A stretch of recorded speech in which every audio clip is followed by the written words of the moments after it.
तो last episode के and पे हमने देखा था कि माँ जोका वहाँ पर एक पेड़ को काटने लगता है तो उसके पीछे एक लड़का बैठा होता है और वो लड़का वहाँ पर से निकलने के बाद उसे अपने बारे में बताता है कि मैं तो बस यहाँ पर दोपहर के वक्त अपनी नींद पूरी करने के लिए आया था। मुझे वो फाइट बहुत ज़्यादा बोरिंग लग रही थी, इसी वजह से मैं यहाँ पर आ गया। और साथ ही वो जोका को यंग बैंडेड चीफ बोलता है, जिस पर माँ जोका पीछे की तरफ मुड़ जाता है और कहता है कि मैं यंग बैंडेड चीफ बिल्कुल भी नहीं हूँ। तो इसी के साथ ही वो लड़का उसके पीछे भागना शुरू कर देता है और उसे कहता है कि बिग ब्रो रुको तो सही, तुम कहाँ पर जा रहे हो? तो तुम कह रहे हो कि तुम्हारा चीफ कोई और है, यानी तुमसे भी ज्यादा स्ट्रॉन्गर तुम्हारे ग्रुप में कोई है? तुम्हारा जोका उसे कहता है कि हाँ तुम कह सकते हो, लेकिन मैं अपने चीफ की स्ट्रेंथ के बारे में इस तरह से बात नहीं कर सकता कि वो कितना ज्यादा स्ट्रॉन्गर है। मैं उसकी पावर लेवल की बात नहीं कर रहा, यहाँ पर उसको मार्शल आर्ट्स के साथ तोला नहीं जा सकता। तो लड़का उसे कहता है तो फिर तुम यहाँ पर कैसे कह सकते हो कि वो तुमसे ज्यादा स्ट्रॉन्गर है? तुम्हारा जोका उसे कहता है कि मुझे एक बात तो बताओ कि यार तुम मेरे पीछे पीछे क्यों आ रहे हो? जाओ ना जाकर वहां पर अपनी नींद पूरी करो और मुझे यहाँ पर से जाने दो। तो वो लड़का उसे कहता है कि अब बस भी करो, तो क्या तुम यहाँ पर देख नहीं पा रहे कि मेरी कोई भी इम्प्योर इंटेंशंस नहीं है, यानी कि मैं तुम्हारे साथ कुछ भी बुरा नहीं करना चाहता।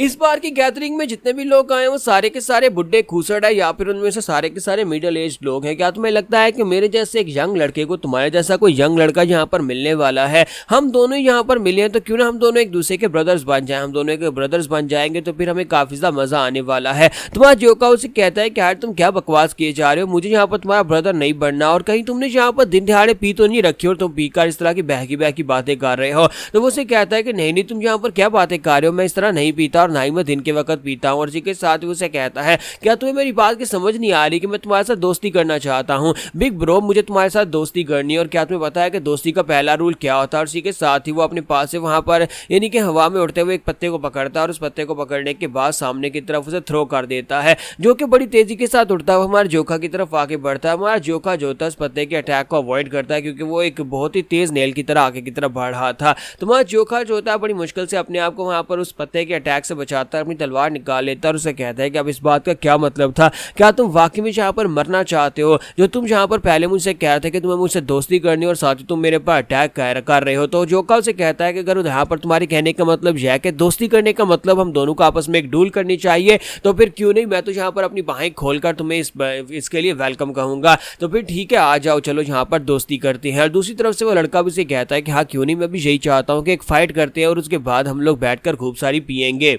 तो हमारा जोका उसे कहता है लेकिन मुझे लगता है कि मैं थोड़ा बहुत डिसअपॉइंट होने वाला हूँ। आजकल मैं यहाँ पर किसी ऐसे से फाइट करना चाहता हूँ जो कि एक पत्ते को तलवार की तरह यूज करके सामने वाले की बॉडी को काट सकता हो। अगर तुम ऐसा नहीं कर सकते तो फिर मुझे बहुत ज़्यादा डिसअपॉइंटमेंट होने वाली है। तो इसी के साथ ही वो लड़का उसे कहता है कि क्या तुम यहाँ पर ये सोच रहे हो कि कोई इंसान पत्ते को एक तलवार की तरह यूज करके किसी को काट सकता है? आखिर तुम्हें यहाँ पर किसने ये बात कही है? ऐसा तो कुछ होता ही नहीं है। मैं यहाँ पर दिन के वक्त सो रहा हूँ, जहाँ पर तुम मुझे कह रहे थे कि मैंने पी रखी है, लगता है कि तुमने पी रखी है। ऐसा कुछ भी नहीं होता, कोई यहाँ पर पत्ते को यूज करके किसी को नहीं काट सकता। और साथ ही वहां पर अपने हाथों को यूज करते हुए आसपास के पत्तों को और आसपास की हवा को कंट्रोल करता है और कहता है कि मैं तुम्हें दिखाता हूं कि यहाँ पर कैसे स्किल्स हैं। और अगर तुम्हें यहाँ पर वाकई में जानना है कि क्या किसी पत्ते को यूज करते हुए कोई किसी की बॉडी को काट सकता है, तो उसके लिए तुम्हें किसी ऑर्थोडॉक्स मास्टर से जाकर मिलना होगा। पुराने एल्डर्स जिनकी एज 100 साल से भी ज्यादा, उनमें से कोई तुम्हें इस बारे में बता सकता है कि शायद ये पॉसिबल है या नहीं। तो वो लड़का जो होता है उसके करीब पहुंचता है, वहां पर जाने के बाद हवा के साथ उसके ऊपर अटैक करता है और एक बहुत ही पावरफुल अटैक होता है टॉर्नेडो के साथ, जिसके अंदर बहुत सारे पत्ते जो होते हैं वो नीडल्स या फिर ब्लेड्स की तरह आगे की तरफ भारी होते हैं। तुम्हारा जोका उसे कहता है कि अच्छा ये बात है, चलो फिर जाकर किसी दिन उनसे पूछूंगा, लेकिन फिलहाल के लिए अपनी फाइट के ऊपर फोकस करता हूं। और जोका उसे कहता है कि इस तरह का अटैक मैं पहले भी देख चुका हूं। तुम्हारा जोका जो था उसने जो वेलमेंट क्रिएट किया था सीधा उसके अंदर चला जाता है, वहां पर जाने के बाद उसके ऊपर एक स्ट्राइक लगाता है तो वो सारे के सारे पत्ते बिखर जाते हैं। और इस बात से वो लड़का काफी हैरान होता है, कहता है आज ये किस किस्म का लड़का है, इसने मेरी flower of hidden weapons technique को बड़ी आसानी के साथ कैसे तोड़ दिया? मैंने वहां पर पत्तों के अंदर बहुत सारे हिडन वेपन्स को रखा हुआ था, लेकिन इसने यहाँ पर डायरेक्टली मेरी टेक्निक के अंदर घुसकर उस टेक्निक का बेड़ा गर्क कर दिया है। तुम्हारा जोका जो था अपनी तलवार को एक पंखे की तरह घुमा रहा था, साथ ही अपनी तलवार लेकर वहां पर नीचे की तरफ आता है और उस लड़के के ऊपर अटैक करता है, जिसकी वजह से वहां पर उसके जितने पत्ते होते हैं वो सारे के सारे कट फट जाते हैं। तो जोका उसे कहता है कि अगर तुम्हारे पास यहाँ पर मेरे सवाल का जवाब नहीं है तो फिर मैं किसी और दिन किसी और से जाकर पूछूंगा, किसी ना किसी को तो इस सवाल का जवाब जरूर पता होगा। जबकि सेम टाइम के ऊपर दूसरी तरफ दिखाता है कि रेड रेड आइड एक्सिस जो होता है उसकी हालत और भी ज्यादा खराब होती है, लेकिन उसने यहाँ पर अपनी फाइनल स्ट्राइक लगाई थी। फाइनल स्ट्राइक लगाने के बाद से लगता है कि उसने फाइट को जीत लिया और बाकी के सभी लोग भी यहाँ पर उसके साथ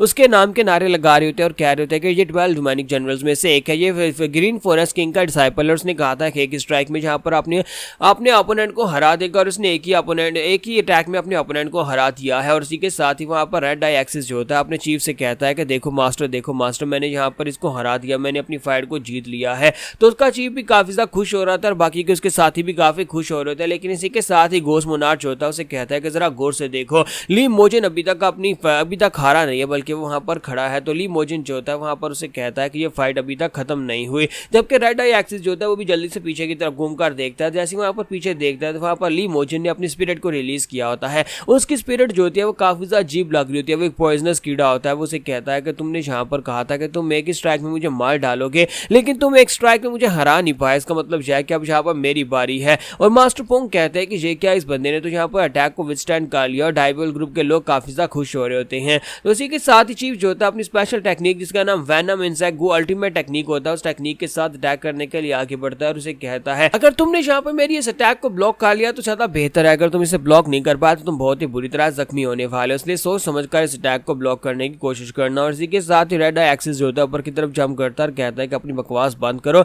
मैं यहाँ पर इतनी आसानी से तुमसे बिल्कुल भी नहीं हारने वाला। और वो नीचे की तरफ उतरता है और उसके ऊपर स्ट्राइक लगाता है। जबकि दूसरी तरफ से ली मोजिन जो होता है इस बार अपनी स्पेशल टेक्निक को यूज कर रहा है। गू पॉइजन वाली स्पेशल टेक्निक के साथ उसकी स्पिरिट जो होती है अपनी टांगों के साथ उसके सारे के सारे अटैक्स को वहां पर ब्लॉक कर लेती है, उसके सभी ब्लेड अटैक्स को। और साथ ही मास्टर ली मोजिन ऊपर की तरफ जंप करता है और कहता है अब देखना यहाँ पर ये फाइट बहुत ज्यादा अच्छी थी, लेकिन इस फाइट को खत्म करने का वक्त आ चुका है। सर डिमोनिक जनरल तुम्हारे हारने का वक्त आ चुका है। और जैसे ही वो ऊपर की तरफ जंप करता है तो उसके पास जो बड़ा सा गू पॉइजनस कीड़ा होता है जो कि एक बड़ी मकड़ी की तरह होता है, वो अपनी टांगों के साथ उसके ऊपर बहुत सारी स्ट्राइक्स लगाता है। इतनी स्ट्राइक्स लगाता है किसी के साथ ही रेड आई एक्सिस जो होता है ऊपर की तरफ जंप लगता है, ऊपर की तरफ उछलता है और उसी के साथ ही ऊपर से ग्राउंड के ऊपर आकर धड़ाम से गिर जाता है। और ली मुजिन ने अपनी फाइट को जीत लिया है। तो ली मुजिन अपनी फाइट जीतने के बाद वहां पर ग्रीन फॉरेस्ट किंग से कहता है तो सर आपको मेरी फाइट कैसी लगी। जबकि ग्रीन फॉरेस्ट किंग जो होता है वो हैरान होता है और कहता है कि मुझे लगता है कि मैंने इस तरह की एनर्जी को पहले भी कहीं पर महसूस किया है, ये एनर्जी फ्लो बहुत ज्यादा अजीब था और इसने यहाँ पर मेरे डिसाइपल को सभी के सामने हरा दिया है। जी पोंग कहता है कि ये हो क्या रहा है, मुझे समझ नहीं आ रही कि यहाँ पर एक जनरल इतनी आसानी से कैसे हार सकता है,